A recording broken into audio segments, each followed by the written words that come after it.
নমস্কাৰ। এই মুহূৰ্তত অসমৰ লাখ লাখ কৃষকলৈ দিবলৈ ওলাইছোঁ ডাঙৰ খবৰ। যিসকল কৃষকে ভিডিঅ'টোত ক্লিক কৰিছে অনুগ্ৰহ কৰি ভিডিঅ'টো স্কিপ নকৰি প্ৰথমৰ পৰা শেষলৈ চাই থাকিব, কিয়নো কৃষকসকলে অহা 31 জুলাই তাৰিখৰ ভিতৰত কৰিব লাগিব এইখন গুৰুত্বপূৰ্ণ কাম। অহা 31 জুলাই তাৰিখটো অন্তিম দিন হিচাপে চৰকাৰৰ ফালৰ পৰা ইতিমধ্যে ঘোষণা কৰিছে। অহা 31 জুলাই তাৰিখৰ ভিতৰত কি কাম কৰিব লাগিব যদি সবিস্তাৰে জানিব বিচাৰে তেন্তে অনুগ্ৰহ কৰি ভিডিঅ'টো স্কিপ নকৰি প্ৰথমৰ পৰা শেষলৈ চাই থাকিব। লগতে মোৰ চেনেলত নতুন হ'লে প্লিজ চেনেলটো ছাবস্ক্ৰাইব কৰি মোৰ লগত থাকিব আৰু ভিডিঅ'টো ভাল লাগিলে অনুগ্ৰহ কৰি শ্বেয়াৰ কৰি দিব। তো আপোনালোকে মোবাইল স্ক্ৰীনত চাব পাৰিছে চৰকাৰৰ ফালৰ পৰা এনেকুৱা এখন আপডেট প্ৰদান কৰিছে। তো ইয়াতে কি লিখা আছে প্ৰথমে পঢ়ি আপোনালোকক শুনাই দিছোঁ।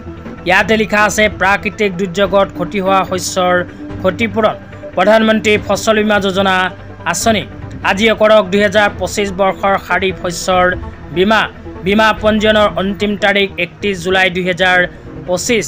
তো ইয়াতে কোৱা অনুযায়ী যিসকল কৃষকে খেতি বাতি কৰে সেইসকল কৃষকে যদি নিজৰ খেতিডৰাৰ ক্ষতিপূৰণ পাব বিচাৰে তেন্তে আজিয়ে কৰিব কৈছে প্ৰধানমন্ত্ৰী ফচল বীমা যোজনা আঁচনিত আবেদন। এইখন আঁচনি যদি আপোনালোকে আবেদন কৰে তেন্তে আবেদন কৰাৰ পিছত আপোনাৰ খেতিডৰা যদি কোনো প্ৰাকৃতিক দুৰ্যোগৰ ফলত ক্ষয় ক্ষতি হয় তেন্তে প্ৰধানমন্ত্ৰী ফচল বীমা যোজনা আঁচনিৰ জৰিয়তে লাভ কৰিব ক্ষতিপূৰণ।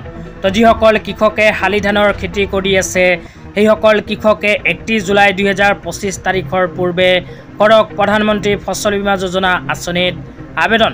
এইখন আঁচনিত আবেদন কৰাৰ পিছত ক্ষতিপূৰণ হিচাপে আপোনালোকে 5,000 টকাৰ পৰা আৰম্ভ কৰি 50,000 টকা পৰ্যন্ত লাভ কৰিব পাৰে।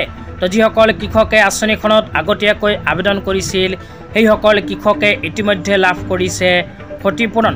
তাৰ পিছত কোৱা হৈছে অধিক জানিবলৈ আপোনালোকে pmfby.gov.in অফিচিয়েল ৱেবছাইটত গৈ যোগাযোগ কৰিব পাৰে, অথবা চৰকাৰৰ ফালৰ পৰা এখন টল ফ্ৰী নম্বৰ মুকলি কৰা হৈছে 1447।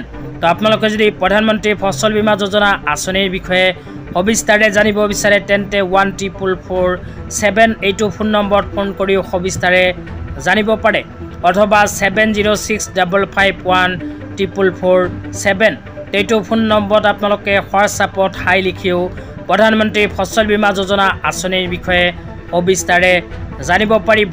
তো যিসকল কৃষকে প্ৰধানমন্ত্ৰী ফচল বীমা যোজনা আঁচনিত নতুনকৈ আবেদন কৰিব বিচাৰে সেইসকল কৃষকে নিজৰ অঞ্চলৰ CSC চেণ্টাৰত গৈ ভিজিট কৰিব লাগিব। তো আপোনালোকে নিজৰ অঞ্চলৰ CSC চেণ্টাৰৰ সহায়তে কৰিব পাৰিব প্ৰধানমন্ত্ৰী ফচল বীমা যোজনা আঁচনিত আবেদন। তো আজি ইমানেই।